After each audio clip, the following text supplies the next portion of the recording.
શિવમ વિદ્યા સંકુલ ચિત્તલની યુટ્યુબ ચેનલમાં આપનું સ્વાગત છે. ધોરણ 11 કોમર્સ, વિષય વાણિજ્ય વ્યવસ્થા અને સંચાલન. એનું પ્રકરણ છે માહિતી સંચાર, ઈ કોમર્સ અને આઉટસોર્સિંગ. આજે આપણે આ પ્રકરણની અંદર માત્ર માહિતી સંચાર વિશેની વાત કરવાના છીએ.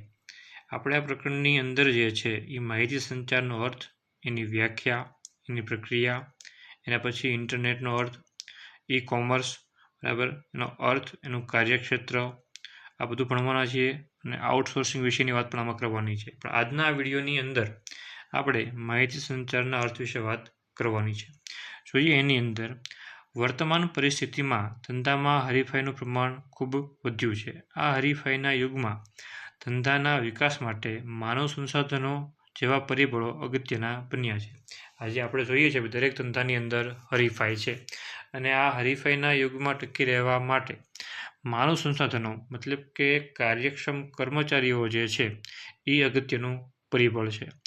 હરીફાઈમાં ટકી રહેવા માટે ઊંચી ગુણવત્તાવાળી વસ્તુઓની નીચી પડતર, માલની ઝડપી હેરફેર તથા ગ્રાહકની વધુ સારી સેવા જેવી બાબતો ધંધાકીય એકમ માટે અગત્યની બની છે. આ હરીફાઈની પરિસ્થિતિમાં ટકી રહેવા માટે તો કે ઉચ્ચ ગુણવત્તાયુક્ત વસ્તુ મતલબ કે વસ્તુની ક્વોલિટી સારી હોવી જોઈએ, તેમજ વસ્તુની નીચી પડતર મતલબ કે વસ્તુની કિંમત નીચી હોવી જોઈએ, માલની ઝડપથી હેરફેર મતલબ કે ગ્રાહક સુધી માલ જે છે એ ઝડપથી પહોંચી જાય, તેમજ ગ્રાહકની વધુ સારી સેવા જેવી બાબતો ધંધાકીય એકમ માટે અગત્યની છે. એટલે કે આપણે ગ્રાહકને સારી ગુણવત્તાયુક્ત વસ્તુઓ ઓછી પડતરે એટલે કે ઓછી કિંમતે અને ઝડપથી ગ્રાહકને મળી જાય, તેમજ એ ગ્રાહકને વસ્તુનું વેચાણ કર્યા પછી એ વસ્તુને અનુરૂપ જે સેવાઓ છે એ પણ ગ્રાહકને આપણે પૂરી પાડવી પડે. આપણે જોઈએ છીએ, આપણે એસીની ખરીદી કરીએ, બરાબર છે, તો એસી આપણા ઘરે ફિટ થઈ જાય પછી કોઈ સારી કંપનીનું એસી હોય તો એમાં આપણને ગેરંટી કે વોરંટી મળેલી હોય છે. તો જે ગેરંટી કે વોરંટીના સમય દરમિયાન એ ખરાબ થાય અને આપણે કંપનીને ફોન કરીએ તો કંપનીવાળા જે છે એ ઘરે આવી અને ફ્રીમાં રિપેર કરી જાય છે, અથવા તો વસ્તુ આપણને બદલાવી આપે છે. આ શું થયું હતું કે ભાઈ ગ્રાહકને આપણે વધુ સારી સેવા આપીએ છીએ કે ભાઈ તમે અમારી કંપનીની વસ્તુઓ ખરીદો, તો એ વસ્તુની ખરીદી કર્યા પછી પણ અમે તમને સેવાઓ પૂરી પાડશું, જેથી કરી વધુને વધુ ગ્રાહકો જે છે એ આપણી તરફ આકર્ષાય અને વધારેમાં વધારે વસ્તુઓનું વેચાણ થાય. એટલે કે આજના હરીફાઈના યુગની અંદર ટકી રહેવા માટે આ સેવા પણ અગત્યની છે. માહિતી સંચારના સાધનો દ્વારા માહિતી સંચારની પ્રક્રિયા ધંધાકીય એકમો માટે અત્યંત જરૂરી બની છે. માહિતી સંચાર એટલે કે માહિતીની આપ-લે કરવી. એ માહિતીની આપ-લે કરવા માટે થઈ અને આપણે જે સાધનોનો ઉપયોગ કરીએ છીએ અને જે માહિતી સંચારની પ્રક્રિયા કરીએ છીએ એ પણ ધંધાકીય એકમો માટે અત્યંત જરૂરી બની છે. ધંધાકીય એકમના અન્ય એકમો તથા ગ્રાહકો સાથેના વ્યવહારો માટે ઈ કોમર્સની વ્યવસ્થા અસ્તિત્વમાં આવી છે.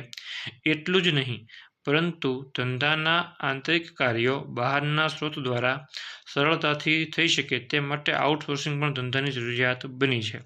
તો આ ઈ કોમર્સ અને આઉટસોર્સિંગ વિશેનો અભ્યાસ જે છે એ આપણે આના પછીના મુદ્દામાં કરવાનો છે. એટલે અત્યારે આપણે માહિતી સંચારના અર્થ તરફ જઈશું. તો આપણે અહીંયા માહિતી સંચારનો અર્થ આપ્યો છે. માહિતી સંચાર એટલે પ્રત્યાયન, બરાબર, મતલબ કે આપણે જે વાતચીત કરીએ છીએ એકબીજા સાથે, તો એમાં આપણે મારી પાસે જે માહિતી છે એ હું તમને આપું છું, તમને તમારી પાસે જે માહિતી હોય એ તમે મને આપો, તો એને પ્રત્યાયન કહેવાય. પ્રત્યાયન માટે અંગ્રેજીમાં કમ્યુનિકેશન શબ્દનો ઉપયોગ જે છે થયો છે. અને કમ્યુનિકેશન શબ્દ લેટિન ભાષાના બે શબ્દો, એક છે કમ્યુનિસ અને બીજું છે કમ્યુનિકેર, એના પરથી ઉતરી આવ્યો છે, જેનો અર્થ થાય છે ટુ શેર કોમન. પ્રત્યાયનના અર્થમાં સમય જતાં ઘણા પરિવર્તનો આવ્યા છે, જેના લીધે આજે પ્રત્યાયનનો અર્થ વિશાળ બન્યો છે. મતલબ કે આજે માહિતી આપ-લે કરવાની જે વાત છે, સમય જતાં એમાં ઘણા બધા પરિવર્તનો આવ્યા છે અને આજે આ માહિતીની આપ-લેનો જે અર્થ છે એ ખૂબ જ વિશાળ બન્યો છે, જેના વિશે આપણે આગળ સમજણ મેળવવાની છે. અહીંયા આપણને ભૂતકાળની થોડીક વાત કરી છે કે આદિમાનવો સંકેતો અને હાવભાવથી અશાબ્દિક પ્રત્યાયન કરતા હતા. ત્યારબાદ બોલી સ્વરૂપે ભાષાનો ઉપયોગ માહિતી સંચારમાં થવા લાગ્યો. આપણને ખબર છે કે માણસનું જીવન જ્યારે શરૂ થયું પૃથ્વી ઉપર માનવ જીવનની શરૂઆત થઈ ત્યારે કોઈ ભાષા હતી નહીં, ત્યારે આદિમાનવો હતા. તો એ આદિમાનવો પોતાના હાથના સંકેતો દ્વારા કે હાવભાવ દ્વારા એકબીજા સાથે માહિતીની આપ-લે કરતા હતા. સમય જતાં ભાષાની શોધ થઈ તો ભાષાના માધ્યમથી માહિતી સંચાર જે છે થવા લાગ્યો. અત્યારે જે હું વાત કરું છું તો એમાં આપણે ભાષાનો જ ઉપયોગ કરીએ છીએ. ગુજરાતીની અંદર હું વાત કરું છું તો તમે એ વાત જે છે એ સમજી શકો છો. વિજ્ઞાન અને ટેકનોલોજીના વિકાસના પરિણામે ભાષા અને સંસાધનોના ઉપયોગથી પ્રસરણના વિવિધ માધ્યમ દ્વારા માહિતી સંચાર ઝડપી અને સરળ બન્યું છે. આ વિજ્ઞાન અને ટેકનોલોજીના કારણે આજે આપણે આ મોબાઈલથી ભણીએ છીએ તો એ વિજ્ઞાન અને ટેકનોલોજીના કારણે જ આ માહિતી આપણે ઇન્ટરનેટના માધ્યમથી તમારી સુધી પહોંચાડી શકીએ છીએ. અત્યારે હું આ વિડીયો બનાવી અને ટેકનોલોજીના માધ્યમથી એને હું યુટ્યુબમાં અપલોડ કરું છું, તમે એને જોવો છો. તો આ શું થઈ ગયું તો કે ભાઈ ટેકનોલોજીનો ઉપયોગ થઈ ગયો. આ ટેકનોલોજીનો વિકાસ થયો એના પરિણામ સ્વરૂપ જે છે એ આ કાર્ય શક્ય બન્યું. એટલે કીધું છે ભાઈ વિજ્ઞાન અને ટેકનોલોજીના વિકાસના પરિણામે ભાષા અને સંસાધનોના ઉપયોગથી પ્રસરણના વિવિધ માધ્યમો દ્વારા માહિતી સંચાર ઝડપી અને સરળ બન્યું છે. તો આપણે આજે પ્રસરણનું માધ્યમ કયું લીધું તો કે ઇન્ટરનેટ. અહીંયા હું ઇન્ટરનેટ પર વિડીયો અપલોડ કરું છું અને તમે વિડીયો જોવો છો એટલે માહિતી ઝડપથી અને સરળતાથી તમારી સુધી પહોંચી ગઈ. હું જો વિડીયો અપલોડ કરીશ કે તરત જ તમે એને જોઈ શકશો. એટલે માહિતી ઝડપથી અને સરળતાથી તમારી સુધી પહોંચી જાય છે. માહિતી સંચાર એ દ્વિમાર્ગી પ્રક્રિયા છે. મતલબ કે એમાં એક માહિતી મોકલનાર હોય અને બીજું માહિતી મેળવનાર હોય એટલે એને દ્વિમાર્ગી પ્રક્રિયા કીધું છે. માહિતી સંચારમાં માહિતીને એક સ્ત્રોત પાસેથી લઈને અન્યને પહોંચાડવાની પ્રક્રિયા છે. એટલે કે માહિતી સંચારમાં જે માહિતી છે એ એક સ્ત્રોત પાસેથી લઈ અને અન્યને પહોંચાડવાની પ્રક્રિયા. અત્યારે હું બોલું છું તો એ માહિતીનો હું એક સ્ત્રોત છું અને એ માહિતી હું તમારા સુધી પહોંચાડું છું. બરાબર છે. તો એ જે પ્રક્રિયા થઈને એને માહિતી સંચાર કહેવાય. આ પ્રક્રિયામાં માહિતી મોકલનાર દ્વારા માહિતીને જે તે સ્વરૂપમાં એકઠી કરીને યોગ્ય માધ્યમો કે માર્ગ દ્વારા મોકલવામાં આવે છે. અત્યારે આપણે જ્યાં ભણીએ છીએ તો એમાં આ જે માહિતી છે મેં એને એકત્ર કરી, પછી એનો મેં વિડીયો બનાવ્યો એટલે મેં એને એક સ્વરૂપ આપ્યું અને એ યોગ્ય સ્વરૂપને મેં ઇન્ટરનેટના માધ્યમથી જે છે એ મેં તમારા સુધી પહોંચાડ્યું. તો આ પ્રક્રિયાની અંદર માહિતી મોકલનાર દ્વારા માહિતીને જે તે સ્વરૂપમાં એકઠી કરીને યોગ્ય માધ્યમો કે માર્ગ દ્વારા મોકલવામાં આવે છે. અહીંયા આપણે ક્લાસરૂમની અંદર રૂબરૂ ભણી નથી શકતા એટલે આપણે ઓનલાઈન એજ્યુકેશન લઈએ છીએ. જો આપણે ક્લાસરૂમમાં ભણી શકતા હોત તો ત્યાં આપણે બોલી અને તમને સમજાવી શકીએ. બરાબર. તો એ બોલી અને સમજાવવાનું પણ એક માધ્યમ થયું. અહીંયા વિડીયો જે છે એ પણ એક આપણું માધ્યમ થયું. માહિતી મેળવનાર સંદેશાનું અર્થઘટન કરી અને તેનો પ્રતિસાદ આપે છે. તમે આ વિડીયો જોશો બરાબર છે એટલે તમે એ માહિતી મેળવશો અને આજે જે હું તમને સમજાવું છું એ તમને સમજાઈ જશે એટલે તમે એનું અર્થઘટન કરશો. જો તમને સમજાઈ ગયું હશે તો પણ ભલે અને નહીં સમજાણું હોય તો પણ ભલે તો એનો તમે પ્રતિસાદ મને આપશો કે સાહેબ અમને સમજાણું છે અથવા અમને સમજાણું નથી. આમ માહિતી સંચારમાં માહિતી, ખ્યાલો, સંવેદનાઓ, લાગણીઓ કે સૂચનાઓનું બે કે તેથી વધુ વ્યક્તિઓ વચ્ચે આદાન પ્રદાન થાય છે.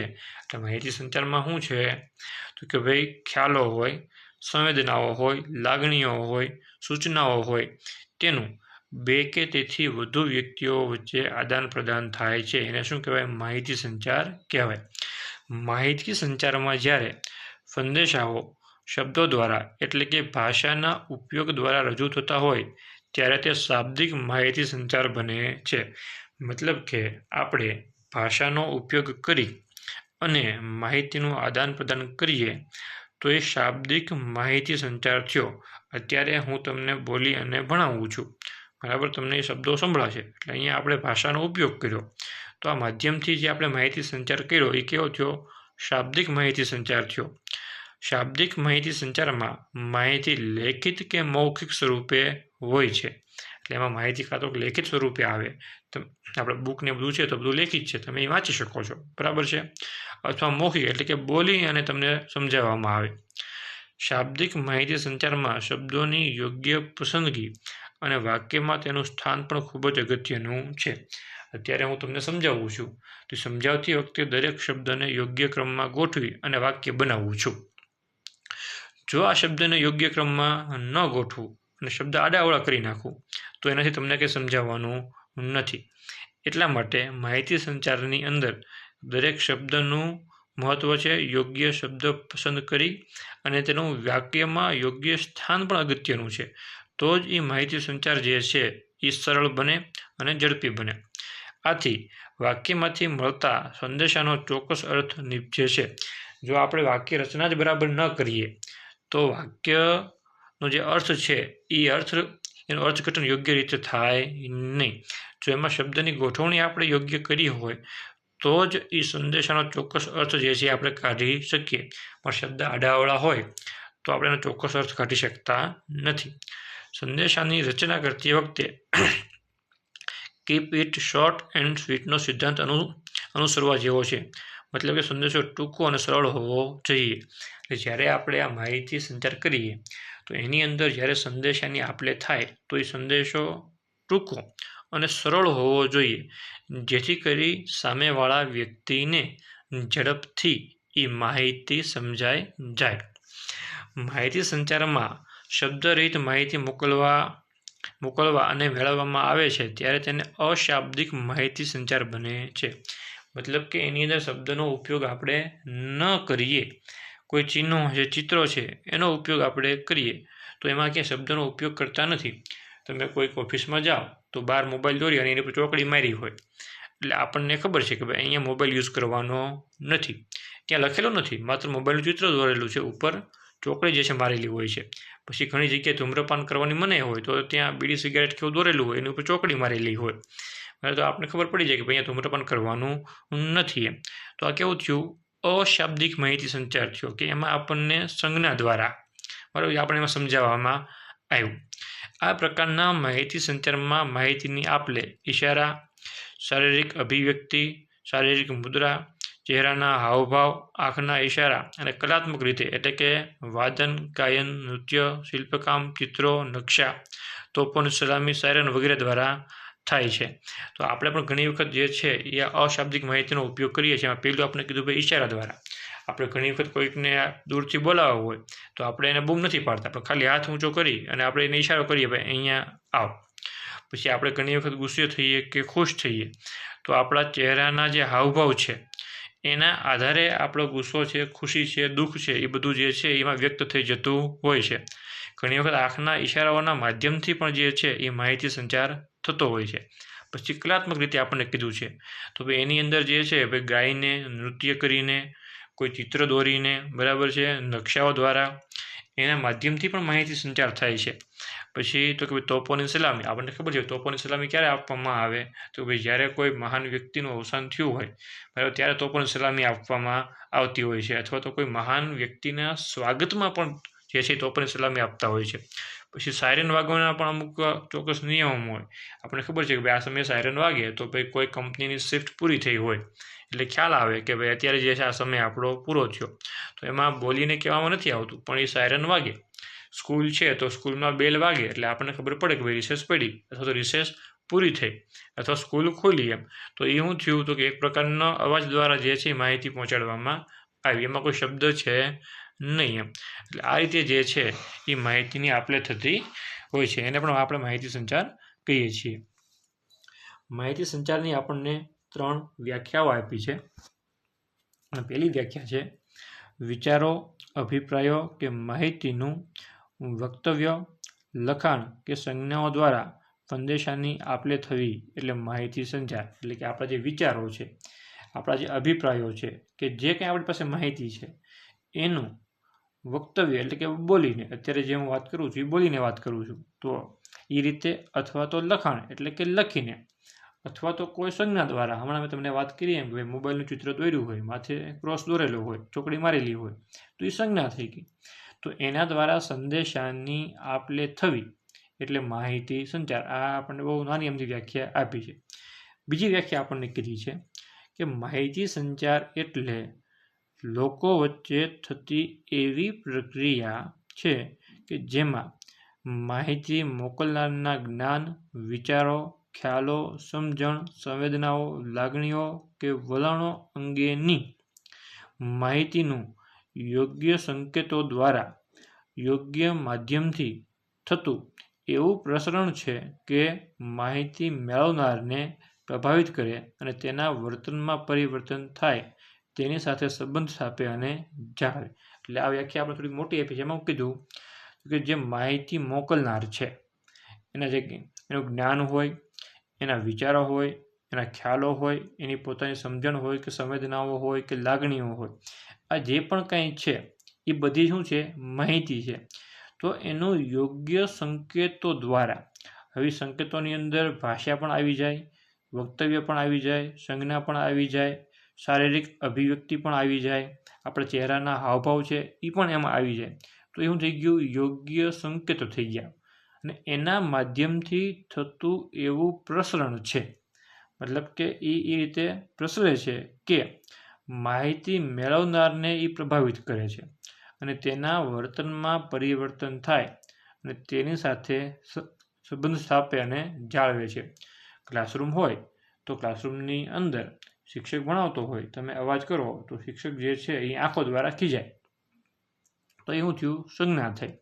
હવે એ માહિતી તમને મળી કે ભાઈ જે સર જે છે એ ખીજાણા છે, તો એનાથી તમે પ્રભાવિત થાવ અને તમે તમારા વર્તનમાં પરિવર્તન કરો છો કે ભાઈ આપણે ક્લાસરૂમમાં અવાજ કરવો જોઈએ નહીં.